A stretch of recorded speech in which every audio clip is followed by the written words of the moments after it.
day, class. Good day, ma'am. Okay, before you sit down, please stand up, remain stand up, and feel the presence of the Lord. And can you please read the prayer? Amen. Okay. Good day, my grade 2 students. Good day, teacher. Okay. Before you sit down, kindly arrange your chairs and pick up the piece of paper that you see. Are you done, class? Yes, ma'am. Now, you may now take your seat. Thank you. Dear Spirit Day, I have given you 8 assignments. Can you work on it? Yes, ma'am. Pass it forward and later on I will check it. Okay. So, how many boys are present for today? Okay, before that, let us check the attendance. How many boys? Raise your hand. Okay. How many? 3. Okay, 3. We have 3 female and then a male. Then a female, how many? 5, ma'am. Okay, 5. Now we have a 5 girls and 3 males. 5 plus 3 equals 8, teacher. Now we have a present today. Who still remember what it happened yesterday? Okay, Grace? About fantasy and reality, ma'am. And what you have learned about the fantasy and reality. Okay, Elaine. Ma'am, I learned about that realities happen in the real life. Very good. And who give me an example of reality? Okay, Carlos, can you give me? Amang eating a banana. Okay. And the fantasy, yes, Raynor?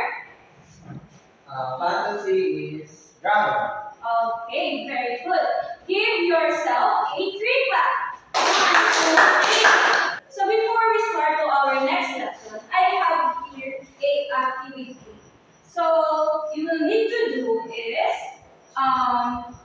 before that our activity is called a Scrabble World. So before we start the new topic, you will need to do is arrange the word that we give on our activity, and you will need to do is finish on time. And if you are finished, please go in front and saying the word done if you are finished. Are we clear, class? Yes, ma'am. Okay.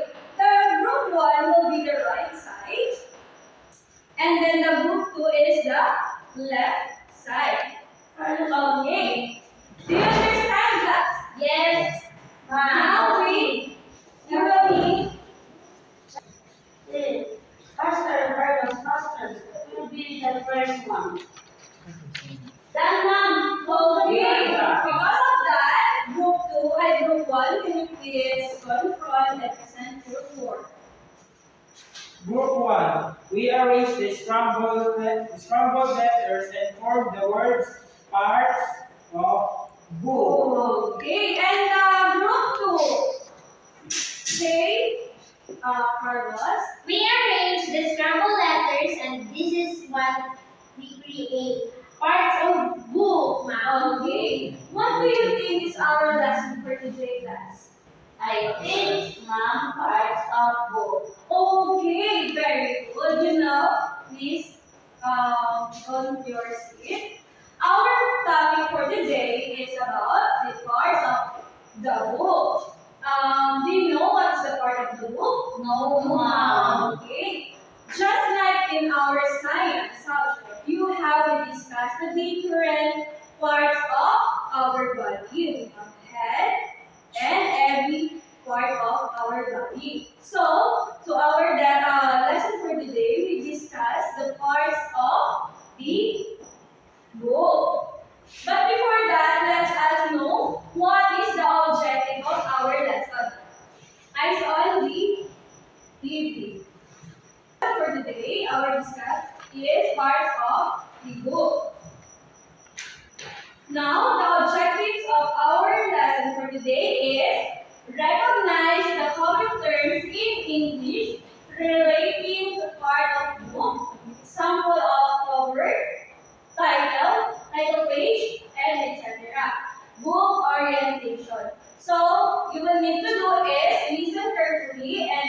have any question or clarification, just raise your hand if you have, okay? Yes. Yes. So I have prepared a short story. You will need to do is listen carefully, and after that I prepared some question. Okay, class? Yes, Yes, ma'am. Okay. So our title of the story is Mr. Book. But before that, I have here a friend named Mr. Book. Hello, Mr. Blue. Say hello to Mr. Book. Hi, Mr. Book. Okay, Mr. Book will help us to know what is the parts of the book. Okay, class? Now I will read the story. Just listen, okay, class?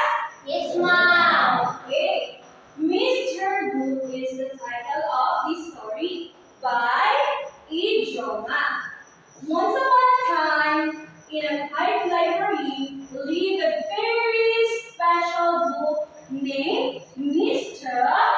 Book. He had a color book cover, a sturdy spine, and pages filled with exciting stories and beautiful pictures.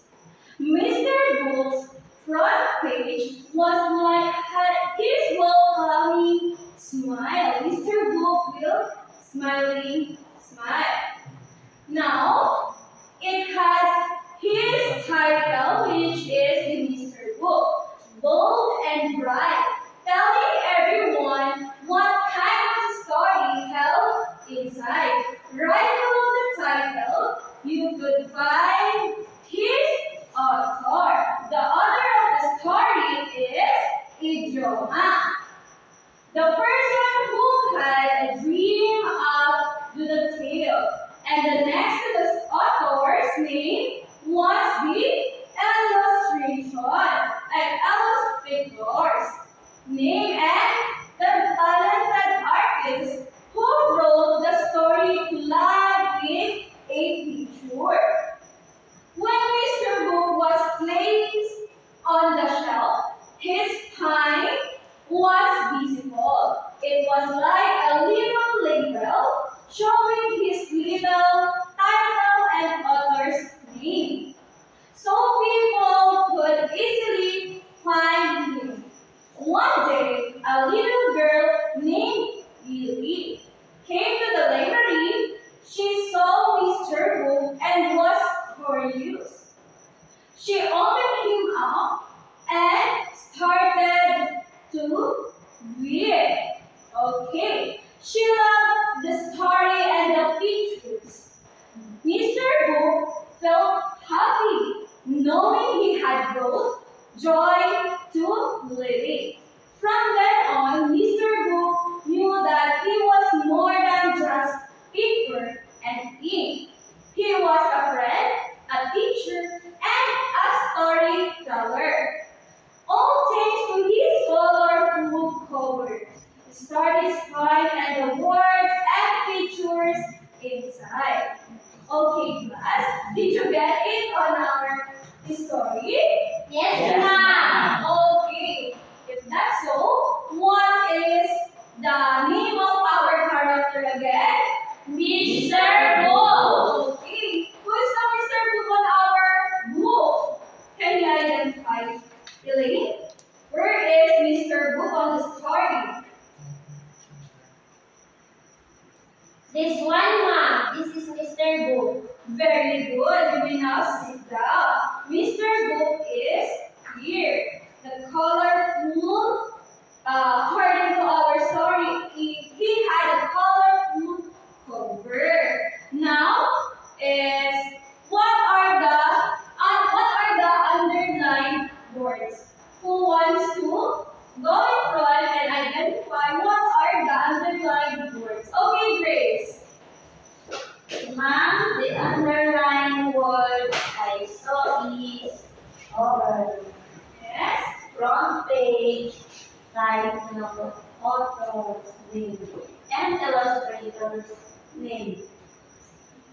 And also, ma'am, I forgot the spine. Okay, thank you, Grace. Give Grace a free clap. 1, 2, 3. Now, what are the rule of cover, the underlined words that you Grace, cover, front page, title, authors, illustrators, and spine?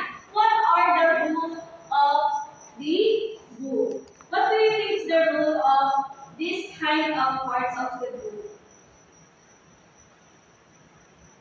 What is the rule of this kind of parts of the book? Okay, let us start for cover. Okay, Grace, what is the rule of cover? We have a colorful cover. Okay, very good. And how about the front page? Who wants to answer? Okay, Jo Marie. The front page is the welcoming smile of a book. Very good. And how about the title? Okay, Allison. The title is The Bold and Bright. Okay, the title is Mr. Bold. Now, how about the authors? Okay, Raymond, can you please identify what is the author? Author of Mr. Book is Ijoma. Okay, very good. Now, who wants to identify what is the group of illustrators? Okay, Carlos. Mr. Book was illustrated by Chris Kylie Ertamayosa. Very good. And lastly, it's fine. Okay, Elaine. The spine was visible. It was placed on the shelf. Okay, very good. Give yourself what do you want a cup? Daddy, ma'am. Okay, please stand and let us dance the Jollibee cup. 1,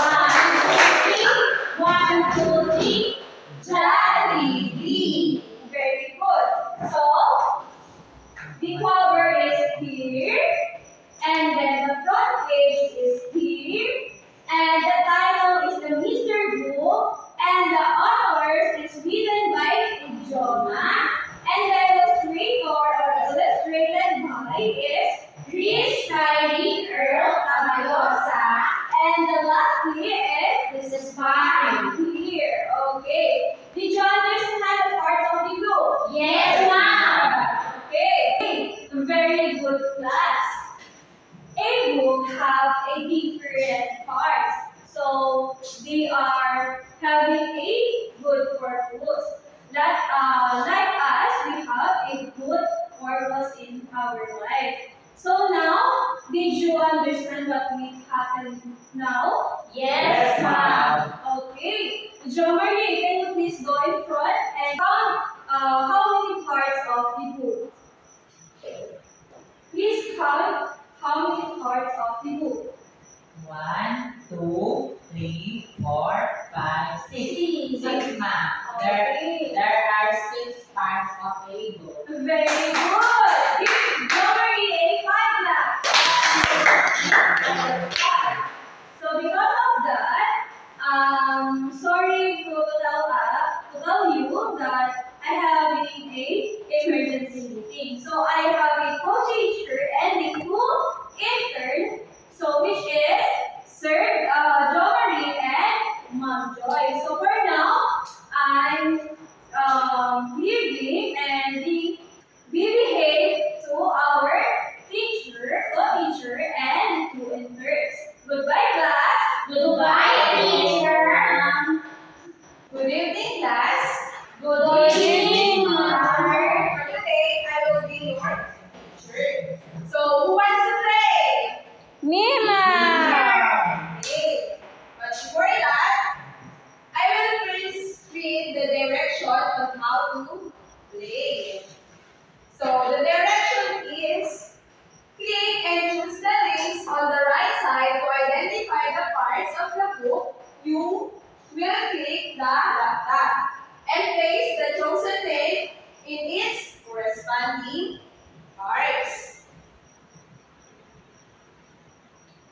So, do you understand the direction, class? Yes, ma'am. Very good. So, we will now begin. Ma'am, I will answer them. Okay, Grace, please come in front and answer the game. Ma'am, what shall you do? And This is the Spanish picture. okay, very good. Yes, Jo Marie, please come in front and select the corresponding parts of the book.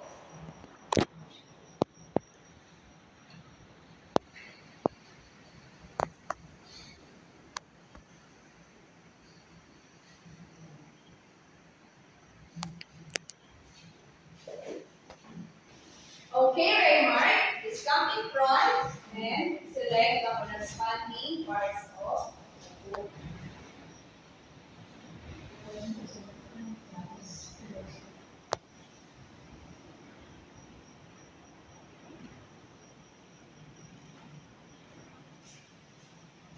Next.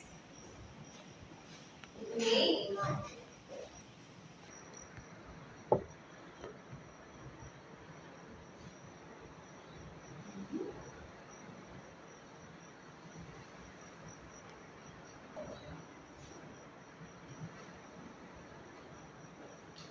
Yes, Carlos. Next. How is the Choose one parts of the book.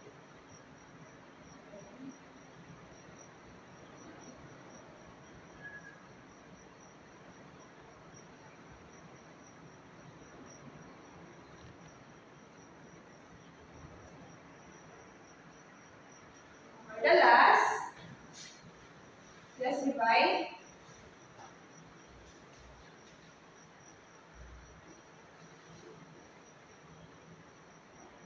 Here, the front corner is here. This side of the cat. Okay, very good. All of you are correct.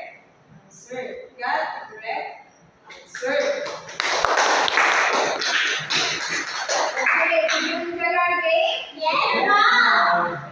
Good. Now, I will divide you into two groups. The first group will be my right side and the second group will be my left side. For your task, for group 1, this is your task. And group 2, this is your task. Group 1, please read your task. For the group 1, here is our instruction. Using your favorite books, identify their titles by completing the table below. Okay. And for group 2, please read your task. Draw a book and label its parts. So for group 2, here's your rubrics. For cleanliness, we have my points. Creativity, And 10 points. Completeness, 10 points with a total of 25 points, ma'am. okay. You may now start your work. Okay. Done, ma'am. Okay, very good.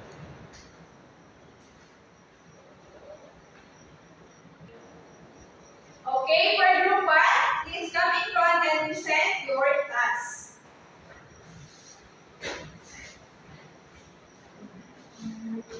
The instruction of our activities, by the use of our favorite books, will identify their titles. My favorite books are here below. The first one is my favorite color, the title, Coffee Time with a Friend, My Expensive Barbie Doll, Man's Best Friend, My Amazing Dad. Okay, very good. Please give 5 claps for group 1. And group 2, please come in front and present your activity. Our task is to draw a book and label its parts, ma'am. So we draw a book with a title of My Favorite color. Favorite Color. And the author, like Teacher Ivan, written by Ijoma, and the illustrator. And this is the spine picture and the back cover. Okay, very good. Please give 5 claps for group 2. Okay, very good. Next. Now, I have here a picture. I have this already here. Sorry. Here's the direction. Choose the name from the chart to label the parts of the book. So here's the chart and select the correct label of the book. Are you understand, class? Yes, ma'am. Okay. Who wants to answer number 1? Okay, Remark.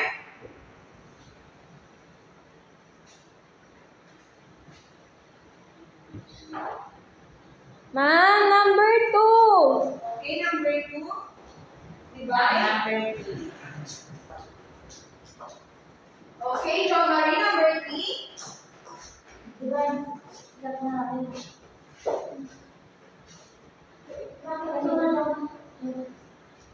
Sabi na kasi I understand. Oo nga eh. Dapat Do you understand? Ano na lang kayo?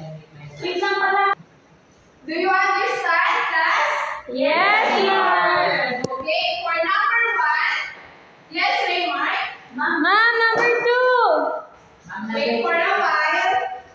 Okay, ma'am. Okay, ma'am. Okay, number 2.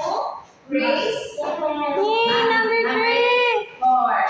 Yes, wait lang. For number 3. Yes, John Marie.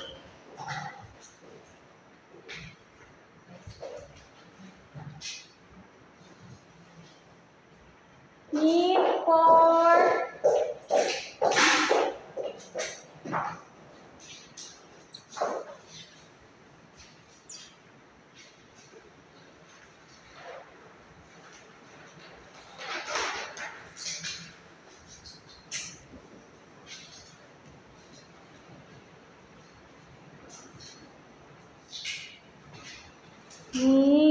number 4, Okay, ma'am. number 4. Yes, Divine. Number 4 is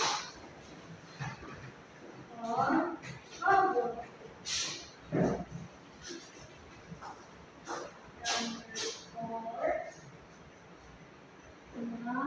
What is number 2 plus answer?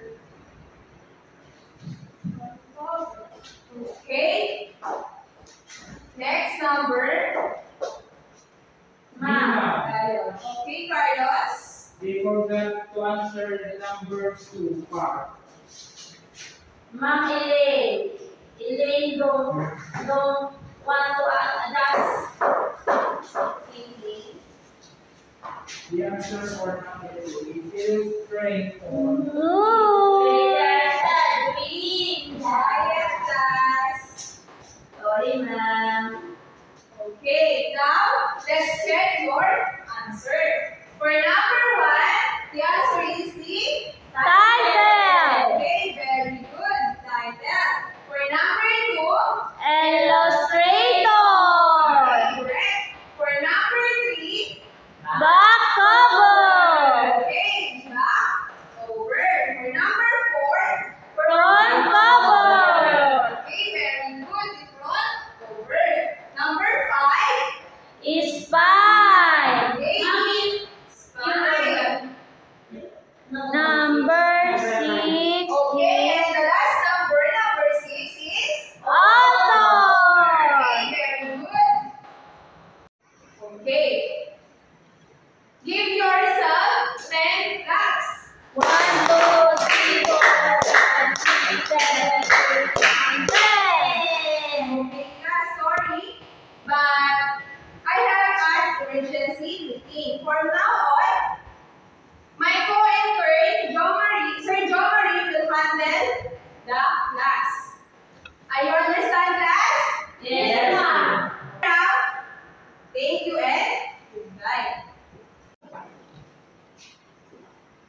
Okay, class.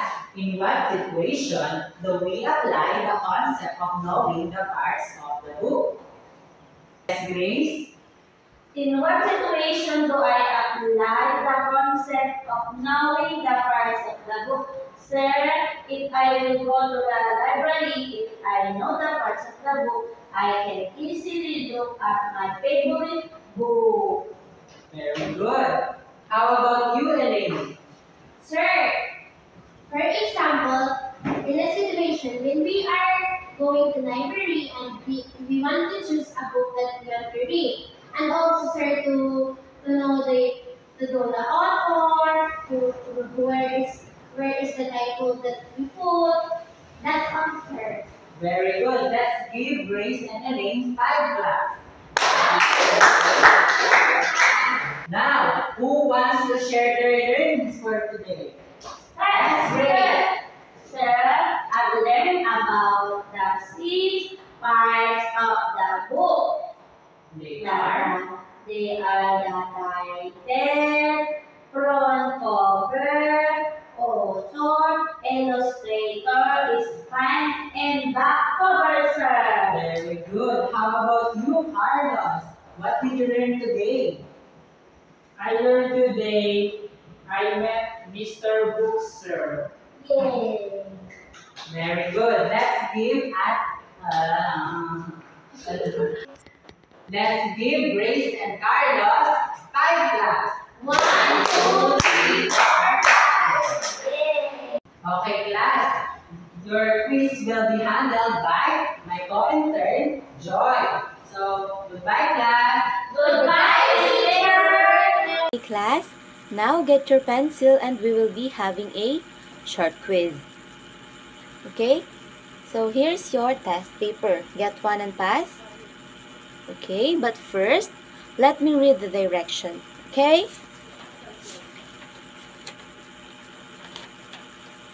Match the items in column A with column B by identifying the specific parts of a book being described.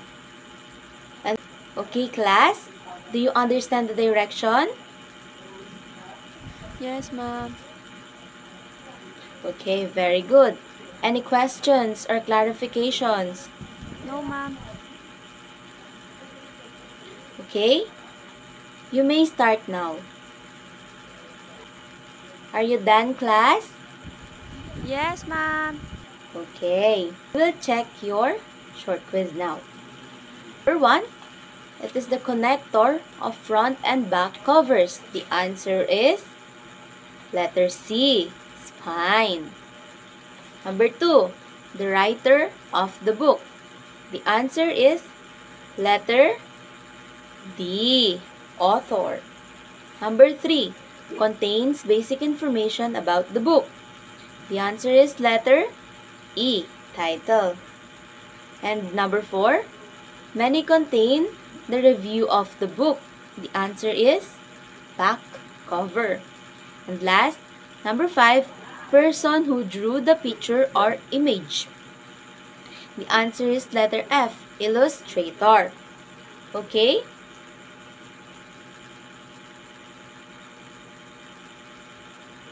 So, now, pass your paper forward because teacher will be the one who will check the test B, because there is a question there that the answer may vary. Okay? Now pass your paper forward and I will check it later. Thank you. And now, for your assignment, now, before distributing your assignment, let me read the direction first. Color the parts of the book according to the assigned colors.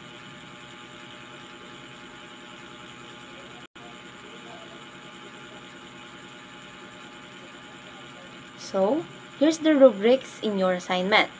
Cleanliness, 10 points. Orderliness, 10 points with a total of 20 points. Okay? Now, you can get one and pass.